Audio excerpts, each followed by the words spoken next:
everyone, welcome to Otaku Saga. I'm Rizzo. I'm Zero. And I'm DK. In this episode of Anime Reaction, we watched the 12th episode of Kuromukuro.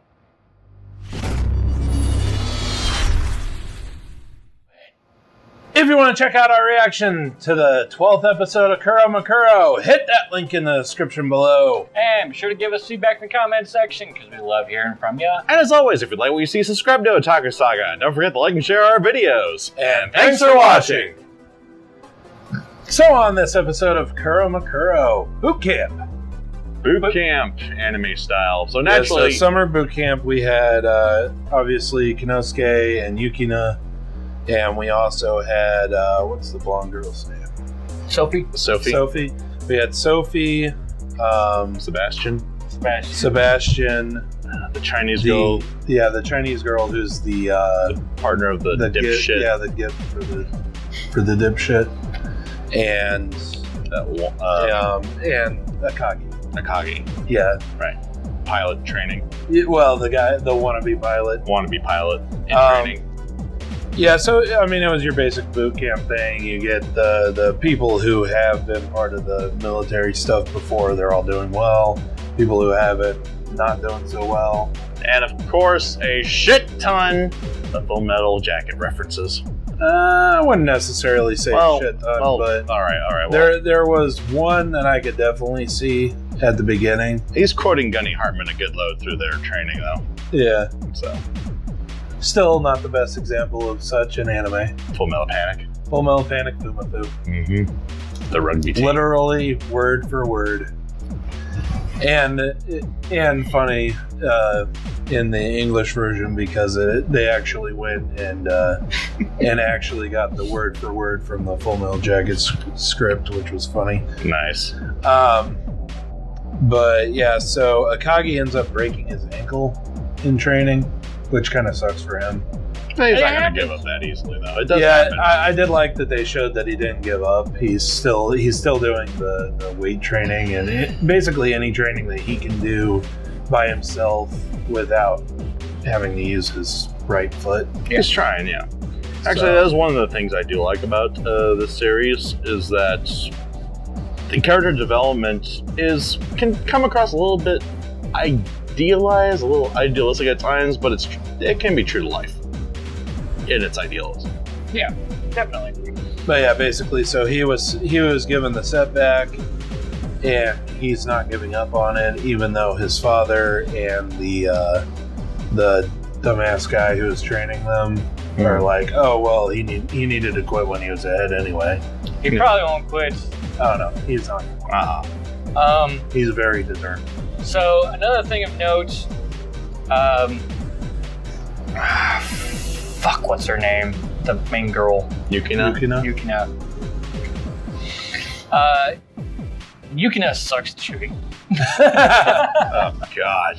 Okay, first gun I ever shot was a Smith & Wesson revolver when I was 9. And yeah, I mean, I had trigger discipline drilled in pretty quickly. It's not that difficult. It really isn't. But there are people like that. I gave a story in the end of this episode. Yes, you did. Really bad one. I'm still having a hard time believing it, but yeah, I'll take I've your word never for seen it. anybody with trigger discipline that bad. Gun discipline that bad. It was pretty bad. But so she gets better though. That's good. She nicks the edge of the paper. Doesn't even hit the target, but nicks the edge of the paper at least. Yeah, she shot in what would basically be like the 1 ring or the 2 ring. The instructor is a sadistic asshole. Yeah, we kind of knew that already, though. An idiot, a world-class idiot to boot. So he was so trigger happy on the electric collar thing that he managed to shot Kinosuke, Yukina, and Sophie while they were swimming in a pool, which means that they all nearly drowned. And he didn't stop once to think about what would happen if he activated a shock collar in a pool of water. Not to mention that 3 people were yelling, "No!"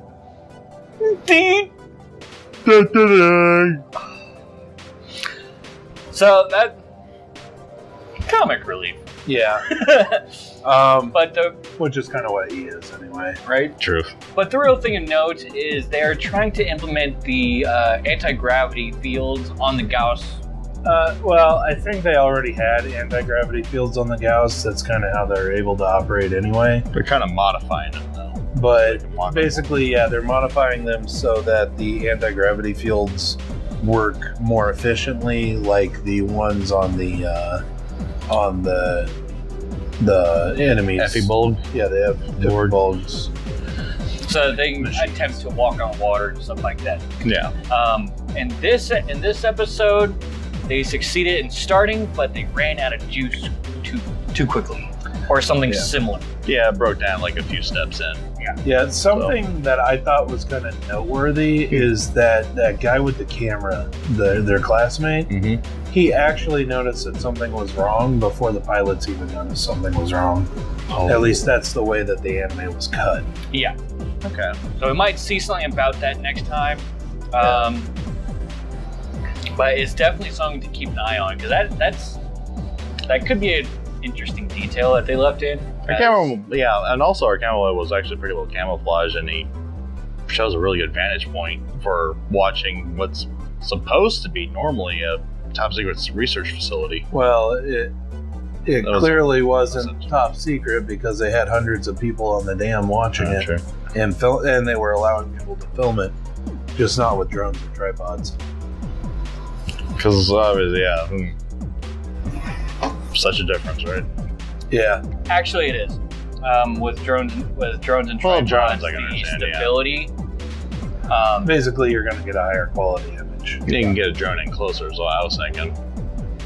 And a drone would get in the way, Yeah. True. but a tripod would, like Rizzo said, be much higher definition, and people who are looking at it could probably start telling things from other things. Yeah. Let's see what else. Yeah, it just kind of struck me a little weird though that they would have such a stipulation. Because if you want to get technical, That's normal. no, shoulder mounted, harness, monopod, gimbal thing. All sorts of ways to stabilize shots nowadays. But none of the people there had any of that equipment. Right. But so then at the end of the episode, they decide to give Kinosuke his sword permanently, And take a shot color and off. they decide to take his shot color off. A bit of really good animation was the fact that they actually left a tan line of the collar around Kinosuke's neck. Yeah. Now, if that continues to be there for the next couple of episodes, that'll be even better. You know, Just like... And then the other interesting thing is who they tasked to do this. They sent Yukina to give him the sword back and undo the collar. You got That in itself could really tie into the Princess Master thing. He had to do that to establish their relationship further. Yep. Once yeah, that's the other looks thing at the that's tan kind line. of established in this episode is Kinosuke's, Feelings. more or less feelings. Speaking of which, while they're at the end of their training montage, while Kinosuke and Yukina are climbing the mountain, she shoots a glance at him, he blushes, but you see Sophie look back with a twinge of sadness, maybe even a little bit of jealousy. But there was red in her cheeks. There was. So, know. potential love triangle, perhaps? Well, it would be more than that because then you also have Akagi in the equation. Oh, too. shit, that's right. And Sebastian doesn't want you getting anywhere near Sophie. True. Oh yeah, and also, how about Sebastian? All those teaching certifications. Damn. Holy crap! Every subject. And teaching in college level. Actually, yeah. I actually took a world history course when I was in junior college, and that's about it. Like prehistory to the Industrial Revolution. So yeah. My history college courses, they didn't even cover that span of time. So There's differences in colleges. yeah, well, But- But damn, that's a little curriculum for high schoolers. Just saying. But yeah. But I think that about wraps up for this time with Anime Reaction. I'm Zero. I'm DK. And I'm Rizzo. See you next time.